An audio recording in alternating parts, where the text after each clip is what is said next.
Hello,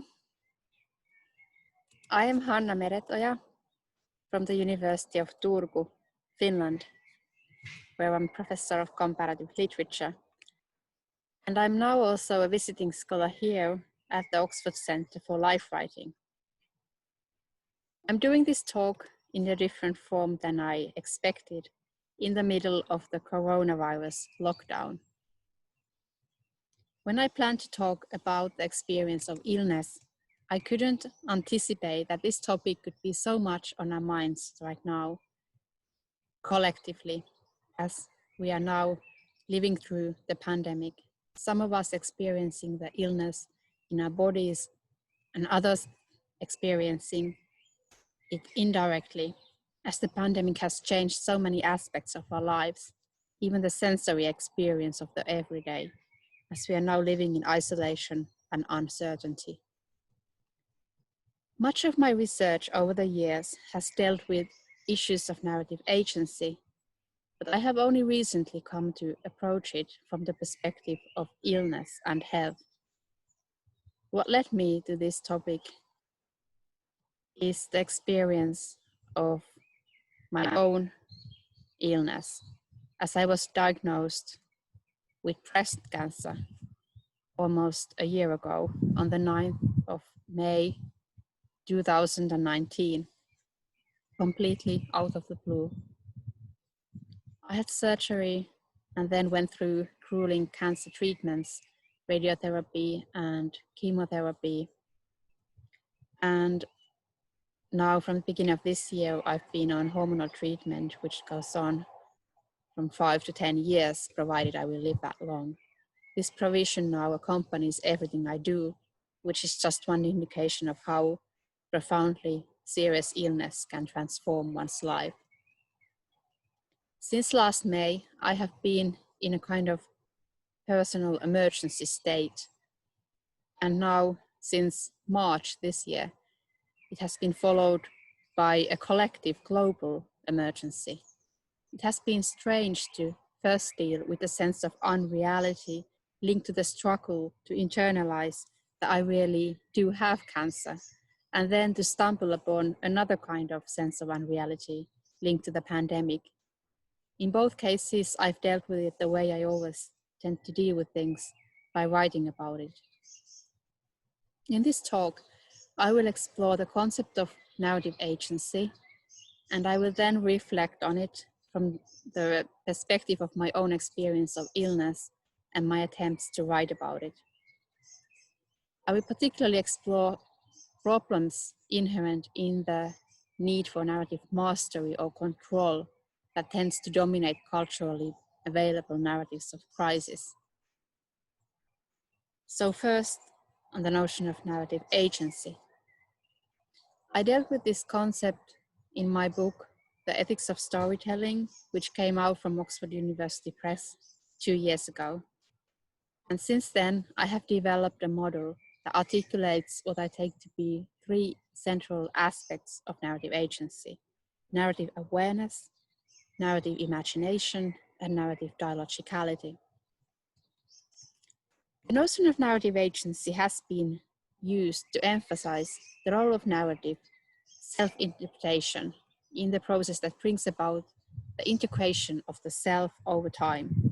As Catriona Mackenzie puts it, the concept is linked to an understanding of such narrative integration as dynamic, provisional, and open to change and revision.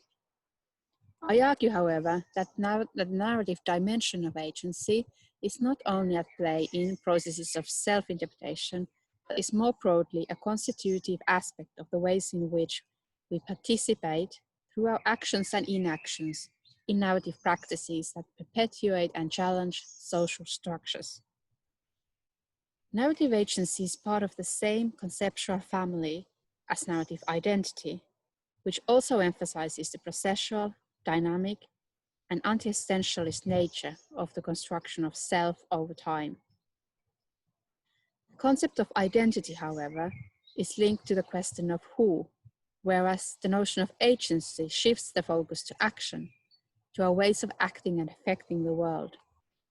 As a preliminary definition, I mean by narrative agency our ability to use, interpret, and reinterpret narratives that are culturally available to us, to analyze and challenge them, and to make choices over how we narrate our lives and relationships and the world around us. Narrative agency can be amplified or diminished. Amplified narrative agency can manifest itself, for example, as a stronger awareness of one's possibilities of action in relation to one's narrative environments, or as the ability to construct counter-narratives that challenge culturally dominant narratives and narrative models of sense-making. We should also acknowledge that agentic power is unevenly distributed across the globe and in societies. It is easier for members of privileged groups to choose the narratives they live by than for those who are in precarious or vulnerable positions. In narratology, narrative has been traditionally understood as a representation of a series of events, and later narratology has also laid emphasis on the way the events are recounted as experienced by someone. So experientiality has emerged as a crucial feature of narrative.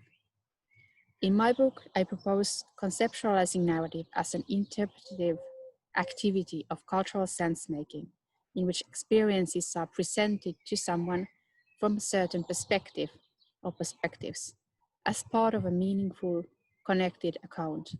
It has a dialogical and a performative dimension and is relevant for understanding of human possibilities. I can't go into this in detail here, but I just want to emphasize that for me, a crucial dimension of narratives is that they shape our ability to imagine different possibilities of thought, affect, and action. In my book, I provide a model for analyzing and evaluating narratives from an ethical perspective by using 6 evaluative continuums. These continuums explore whether narratives, first, expand or diminish our sense of the possible. Second, cultivate or distort personal and cultural self-understanding. Third, promote or impair our ability to understand the experiences of others in their singularity. Fourth, participate in building inclusive or exclusive narrative in-betweens. Fifth, develop or impede our perspective awareness. And sixth, function as a form of ethical inquiry or dogmatism. If you're interested in these, I flesh out these 6 continuums in the 3rd chapter of my book.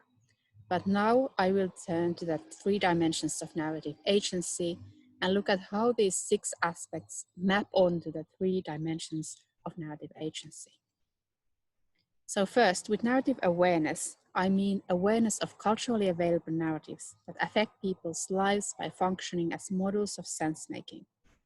In our culture, there are certain dominant ways of telling about different aspects of life, such as about success, motherhood, or illness.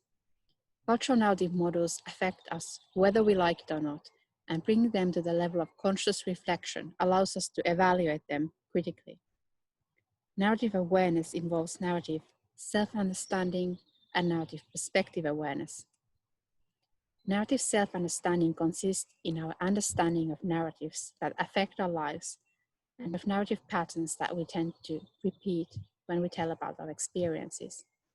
Narrative scholars have debated whether our sense of who we are is shaped more by so-called small stories, situational stories linked to everyday interaction, such as stories we share over dinner or in social media, or by a life narrative concerning the whole life course, that is, taking stock type of introspective narratives. However, these two are inextricably intertwined. Our narrative self-understanding shapes both how we share small stories in everyday social interaction and how we make sense of the overall direction in which our lives are heading. Moreover, our personal ways of narrativizing things are linked to broader cultural, historical mentalities and what Raymond Williams calls structures of feeling. Narrative perspective awareness is awareness of how each narrative is told from a certain perspective and involves interpretation and meaning giving. Narratives tend to foreground someone's experiences in a certain situation and give meaning to events from someone's interpretative horizon. When a narrative is heard or read, the perspectives of the narrator and characters come into contact with the perspectives of the recipients. The narrator's perspective always involves selectivity. By choosing something to be told, something else is left out. Perspective awareness involves awareness of how each story can be told differently from someone else's perspective, interpreted by someone else. Second, narrative imagination refers to our ability to imagine beyond what appears to be self-evident in the present, and to creatively and critically engage with cultural narrative models. The notion has been discussed by several narrative scholars, from Martin Nussbaum to Jens Brockmeyer, who links it to a creative what-if dimension of our everyday practical actions, and to Molly Andrews, who describes imagination as a social faculty at work when we think about our lives as they have been led and as they might be led. Mark Freeman associates it with narrative reflection on the goals and objectives that direct one's actions and with imagining one's future self, a self that will be or should be. For me, two key aspects of narrative imagination are what I call a sense of the possible and ethical inquiry. With a sense of the possible, I mean our sense of how different worlds function as spaces of possibility in which certain experiences, affects, thoughts, and actions are possible and others impossible or unlikely. The sense of the possible also refers to our ability to imagine how things could be otherwise. The ability to imagine different possibilities promotes undogmatism, which is crucial for our ability to engage in ethical inquiry with an open mind. Hanske Gadamer explores undogmatism as a requirement for finding new modes of asking questions. Questions open up a space of possibilities in which things can appear in a certain way. They invite us to reflect on how things could be otherwise. Narratives can function in the mode of ethical exploration if they are characterized by narrative openness, that is, undogmatic willingness to let go of one's favorite narratives and look at things from the perspective of a multitude, plurality of narratives. This creates conditions for genuine dialogue between different perspectives. And then third, narrative dialogicality refers to how we become who we are in relation to other agents in the world. That is, in a fundamentally dialogical and relational way. Narrative dialogicality means our ability to enter in a dialogue with others and their stories. Representatives of the dialogical self-theory have emphasized that we are constituted in dialogical relations with other people by internalizing the voices of our significant others, so that we entertain a dialogue between different voices within us. Important theorists of dialogicality also include Mikhail Pachtin and Charles Taylor, who argues that we are constituted in a dialogical relation to narrative webs in which we are entangled. Although all narratives are dialogical in a certain sense, as they take shape in conversation with other narratives, some narratives are particularly dialogical by emphasizing how every story can be told from a multitude of perspectives.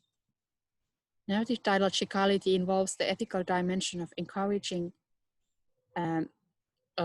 encountering the other and transformative potential linked to creating new intersubjective spaces or narrative in-betweens. In a strong sense, dialogical encounters imply the ability to encounter the other as a singular subject without appropriating the other with one's own concepts and theories and narratives. In a dialogical relationship, we are responsive to the other.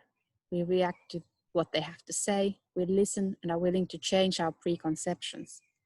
What I've called non-subsumptive narratives function in the explorative mode. Instead of subsuming the other under a pre-given mode, they engage with the singularity of the other's experience by being fundamentally open to the other. That requires the ability to listen and be responsive, to be exposed to the other. Narrative dialogicality also involves the ability to participate in creating new intersubjective narrative spaces, narrative in-betweens that make it possible for us to imagine new kinds of relationships and communities, and therefore to create conditions for new forms of solidarity and social change.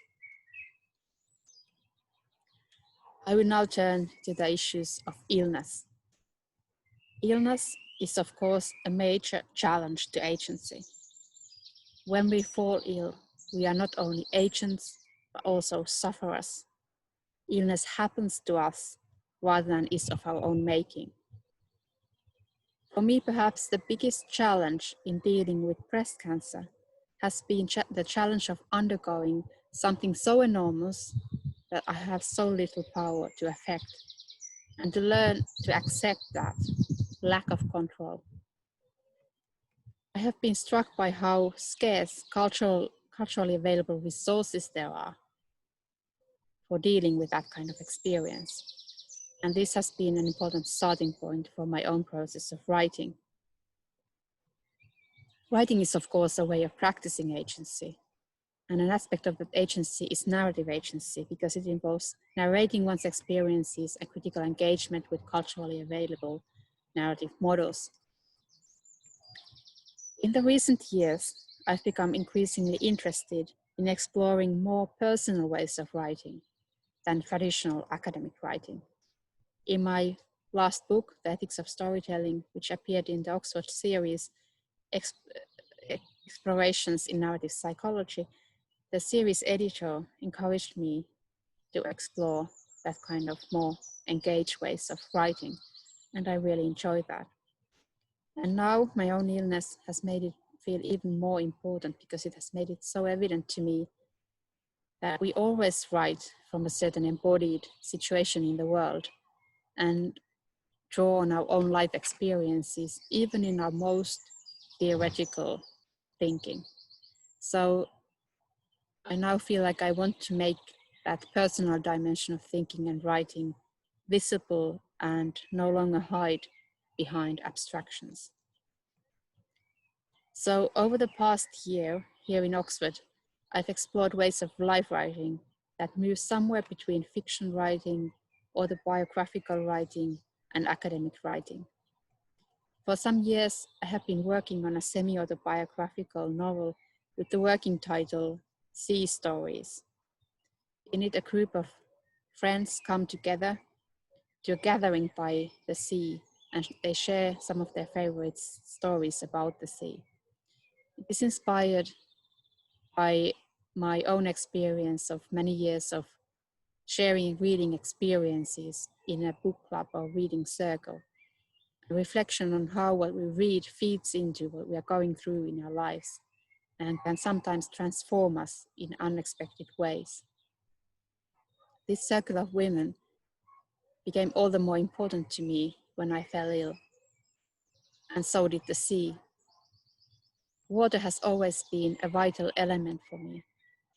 And during the cancer treatments, I spent a lot of time by the sea at a summer house in the archipelago of Turku, which has the largest archipelago in the world.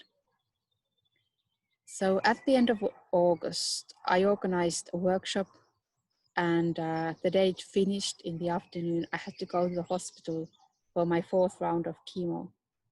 And then in the evening, I went to the summer house with my friends by the sea. We spent a lovely evening there.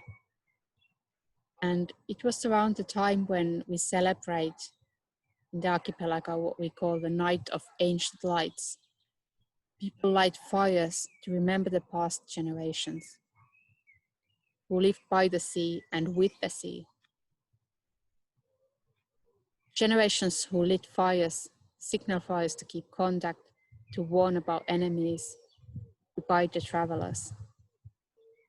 On the last Saturday of August, the inhabitants of the archipelago light fires to remember the chain of fires across centuries. A celebration of fire, water, and light ends the summer and prepares us to darkness. But during that summer, my project of writing about a night of edged lights started to turn into something else. And it started to merge with the diary I was writing about my illness and cancer treatments. Since my diagnosis, I had been struggling with a sense of unreality. It felt like it was all happening to me and at the same time happening to someone else. Writing a diary was a way of coming to terms with that experience. As I was writing, at some point I tried thinking of the person whose experiences I was writing about as a character in a story. I kept shifting between the first person and the third person. I think there is something in that very shifting, in the oscillation, in the space between the two, that is inherent to the experience of a crisis like serious illness. It happens to me, and at the same time it feels like it's happening to someone else. Writing allowed me to explore that uncertain space in which neither personal pronouns nor tenses keep stable. And then, over the summer, the story of illness started to merge with the story of the sea. The woman who organizes the party has just heard that she has breast cancer, but she still wants to go ahead with the party. Knowing that she may die gives the gathering a certain sense of urgency. When she planned the party, she wanted it to be a special night of the ancient lights, and now she wishes it weren't so special. It would be just a part of the regular cycle of seasons. I read from the manuscript. Instead, she is here now, thrown out of the cycle of time, from everything she thought she knew. She has woken up too early, in a state of alertness and agitation that has kept her awake since her life as she knew it collapsed, shrank into a point-like state here and now, without a past or a future. Now she wakes up every morning to a sense of abyssal horror, to an attempt to keep away for one more moment, the knowledge that arrives inevitably. The nightmare that strangled her in the dark of the night was not a bad dream, but her new reality. It will not go away.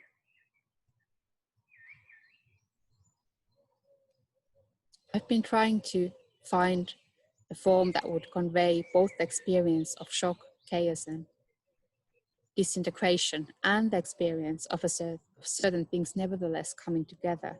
Things like people, stories, different layers of time. Writing about a gathering in the present tense is quite fit for that purpose. The gathering brings together people whose lives are coming apart for different reasons, who all have their own traumas and burdens and anxieties, but who also find comfort in being able to share some of them. Arthur Frank, one of the key theorists of illness narratives, writes that chaos stories are not narratives, but anti-narratives. Living in the middle of the chaos makes it impossible to tell the story, as there is no reflective distance, and there is no mediation, only immediacy. I would say that, as the phenomenological hermeneutic tradition argues, all experience is mediated to some degree, even the most chaotic, most traumatic. Experience is always multi-layered, even in the experience of now that seems cut off from the past and future. Past experiences affect how the present is experienced, and the possibility of a lost future haunts the present. Whereas the quest narrative that Frank posits as the ideal model of an illness narrative is told retrospectively from the end, and it foregrounds the lessons to be learned from the quest. For me, it feels important to hold on to an open-ended form, which suggests that the story can develop in diverse directions, that the actual is replete with the possible. There are no lessons to be learned as neatly packaged take-home messages. I resist the idea of a quest narrative because it is too neat, too tidy, too normative.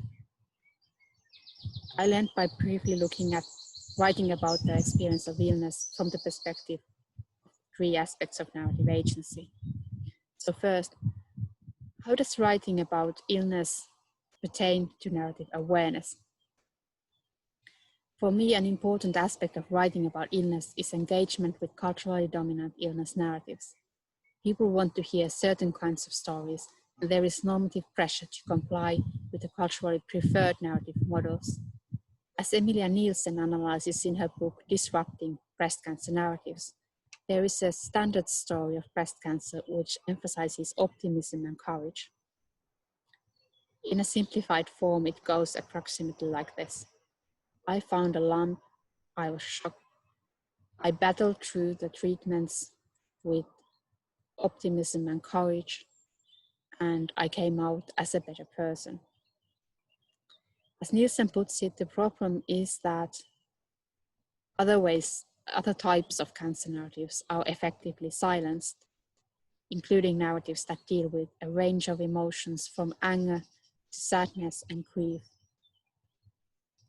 Thinking about culturally dominant cancer narratives from the perspective of narrative agency allows us to see that these narratives are a way of ascribing agency to the patient in two problematic ways, by suggesting that the patient has a causative role in bringing about her illness, and by suggesting that she can affect the cause of her illness. It seems like humans have a strong need to ascribe agency, particularly when things go wrong. People want to know who did what, whose fault it was, how it could have been prevented. Someone has to be responsible, otherwise it feels like it could happen to anyone. So ascribing agency is a way of limiting the catastrophe, taking it under control, stopping it from becoming a threat to all of us. The dominant cultural narrative of cancer is the one about fighting. It's the narrative of waging a war against cancer. It suggests that what one needs when one gets cancer is a strong fighting spirit, as if one could be healed by just putting one's mind to it, by having the right attitude and by fighting hard enough. We are seeing exactly that same narrative now in the discourse on the pandemic. So Trump praised Johnson for being a fighter, saying that Johnson will definitely win the battle because he's such a strong person. He doesn't quit, he doesn't give up. As if those who die because they are quitters, losers. There's no research to suggest that a strong fighting spirit would help us to overcome either the coronavirus or cancer. In fact, research indicates the opposite, that the metaphor of war is harmful for cancer patients. I read from the manuscript. Now you just have to fight hard, people keep telling me. I know they mean well, but the whole fighting narrative is just wrong. It positions cancer patients as winners and losers, as if those who die did not fight hard enough. We would like to think that what we do affects the outcome. When a young person gets cancer, people will say, yes, but she smoked, to explain it away and to keep it afar, to make sure that it could never happen to them. What's perhaps hardest for me is precisely accepting that my fighting spirit will not make any difference in whether I get through this or not. Instead, I should learn to let go of the very illusion of control. I suppose I was a kind of fighter before I got cancer, because to survive in academia, you have to fight. I thought I can survive if I would work like crazy and won't give up. And I thought that if I keep myself super fit, eat super healthy food, have children young, breastfeed them for ages, and do all the right things, nothing could go this wrong. I never smoked, was never overweight. I had none of the risk factors, and yet the cells in my breast started to divide uncontrollably. I had simply bad luck, and it's terribly hard to accept that I have no control over whether the cancer comes back or not. And others have trouble accepting it too. It brings too close the fact that life, for all of us, is unbearably fragile. Ultimately, we only have this moment and each other. He, one of the guests, comments, well, at least here in Finland, it's culturally acceptable to feel gloomy and sad and anxious. We have all kinds of problems, but our cultural pathology does not include normative optimism. Yes, she says, without obligatory optimism, it's much easier to experience spontaneous moments of joy and happiness. And yet, believe it or not, there is an element of normative optimism even in the Finnish healthcare system. It can be subtle, but there is a pressure to be positive, to be committed to recovery. And the idea of control seems very important to some doctors. One of my doctors was very eager to sedate me in order to make sure there would be no awkward public display of excessive emotion. With the cancer diagnosis, she offered me mood medication. I read from my medical records later that apparently I have problems with adapting to the situation. As if my ways of reacting were the problem, and not the fact that I have fucking cancer and may not see my children grow up. I want to live through all the emotions that come with this nightmare. I don't want to numb myself. I looked at the doctor, who was terribly worried about my excessive emotionality. I remember thinking, that poor woman has never had a life-threatening condition, and so she is childishly anxious about the trivial matter, whether or not I might cry in public. Unquote. Engaging with culturally dominant narratives and the normative expectations they embody is a process of cultivating self-understanding by addressing issues such as what is it about these narratives that bother me? Why am I so uncomfortable with them? It has allowed me to articulate to myself things like normative optimism and confronting the illusion and ideal of control. But writing about my illness has also involved developing perspective awareness, for example, through reflection on issues such as whose experience is heard, why do we not want to hear certain stories told from certain perspectives. For me, intercultural writing about illness has also been reflection on the oscillation between pronouns, as I mentioned earlier. And then secondly, in terms of narrative imagination, writing about the experience of illness is very much about imagining different possible selves and futures. It involves reflecting on what the experience of illness does to my sense of the possible. It's about trying to imagine different possible directions in which my life might now unfold, but it's also about reflecting on how and why I feel that certain things are no longer possible.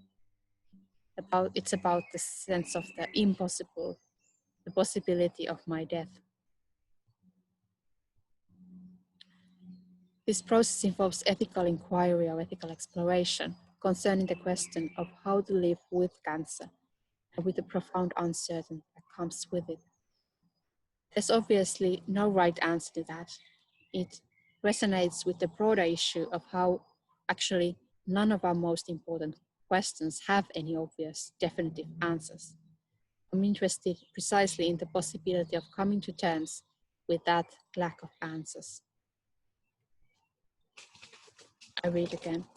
What will you do now that you have cancer? I don't know yet. Maybe I'll write a book. What kind of book? I don't know. Maybe something about illness and health. But I'm not sure whether to write in the first or third person. Maybe I will oscillate between them.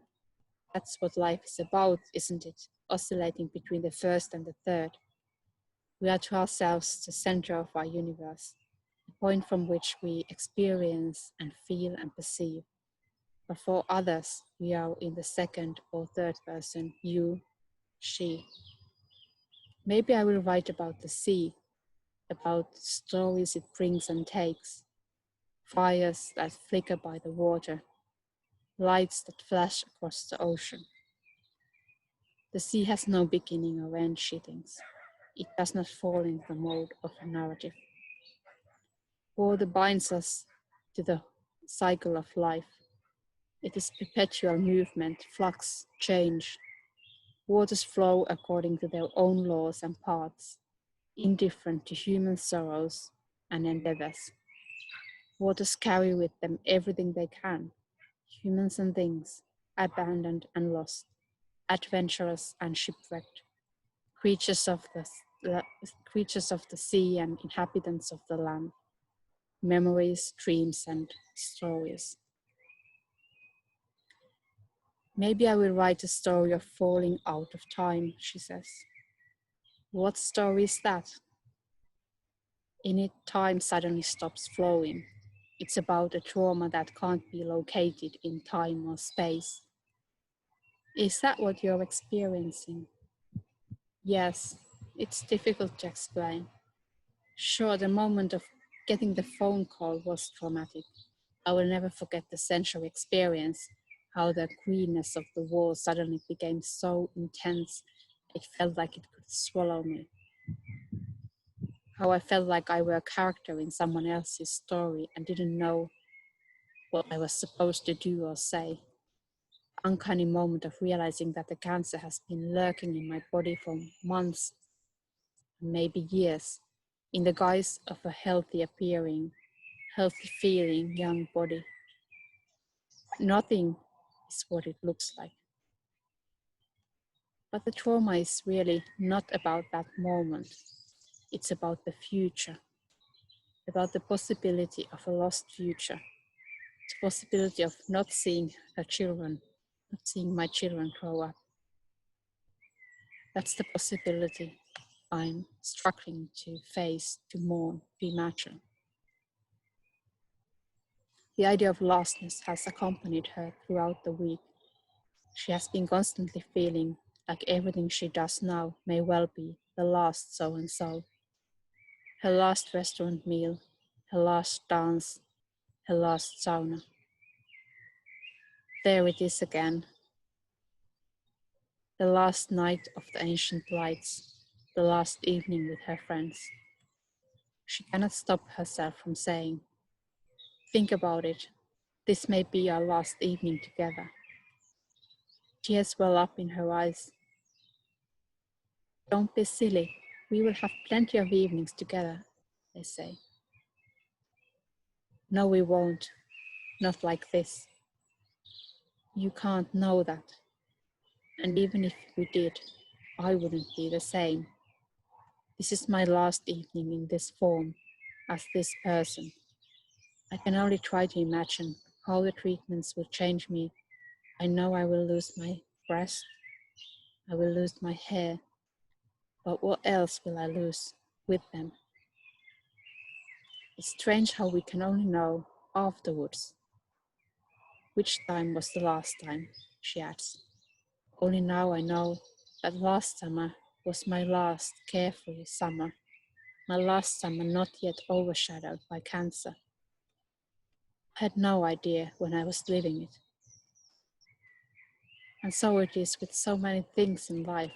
We only know what we had when we lose it. Unquote.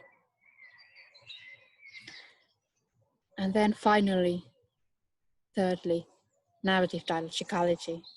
Writing is for me a way of exploring the ways in which we become who we are in relation to others. I'm interested in how narratives can sometimes contribute to new forms of relationality, helping us imagine new forms of relationships, making room for more diverse and complex experiences, including experiences of illness. Narrative dialogicality involves understanding others and creating new narrative in-betweens. In my own writing process, having several characters in the narrative helps me deal with the fundamental relationality of all experience. The friends and family experience the shock of illness in their own way, and the whole experience unfolds in the conversations they have and in the spaces between them, which also includes silences, misunderstandings, stuttering, and unarticulated emotions. In my narrative, the characters seek to articulate their experiences not only in relation to one another, but also in relation to the stories about the sea that they exchange and discuss. And this is my final reading from the manuscript. Maybe we can let go of the need for control if we realize that our stories and fates are always entangled and nothing is fully our own, she says. In Jeanette Winter's Light Housekeeping, the protagonist Silva says, "It's better if I accept that I can't control any of the things that matter. My life is a trail of shipwrecks and set sails. There are no arrivals, no destinations." Lighthouse Keeping speaks to me as a story about our fundamental dependence on one another. This interdependency makes us vulnerable, sure, but it also allows us to share with each other this sea journey that we call life. I'm now lost in a way I've never been before, not knowing how to live with that profound uncertainty of everything. I always knew on an abstract level that life is uncertain, of course, but that's different from feeling the alarm in my body with every fiber of my being. And also knowing that the only way I can survive is by sharing it, accepting that we are one another's beacons and coordinates. Ultimately, all we have is this moment and the possibility to share it. We have to grasp that possibility now, not sometime later. That's how Lighthouse Keeping ends. She flips through the book and reads from the end. Don't wait. Don't tell the story later. Life is so short. This stretch of sea and sand, this walk on the shore, before the tide covers everything we have done. Unquote. So I will finish with these words. I just want to add that I'm still so much in the middle of the process of writing.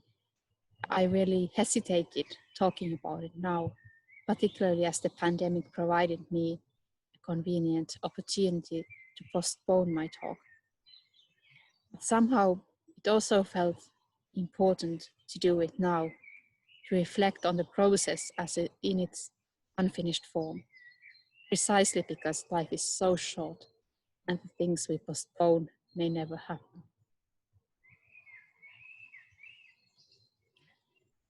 As a final concluding thought, I hope this talk has thrown some light on how narratives shape the space in which we experience the world and ourselves, our own bodies, other people, everything. Narratives play an important role in how illness is not only represented, but also experienced in the first place. And trying to put our embodied experiences in words and sharing them with others feeds back to how we experience things, and it can sometimes change, even if in some small ways, the intersubjective spaces between us, or narrative in-betweens. This applies equally to cancer and to the pandemic.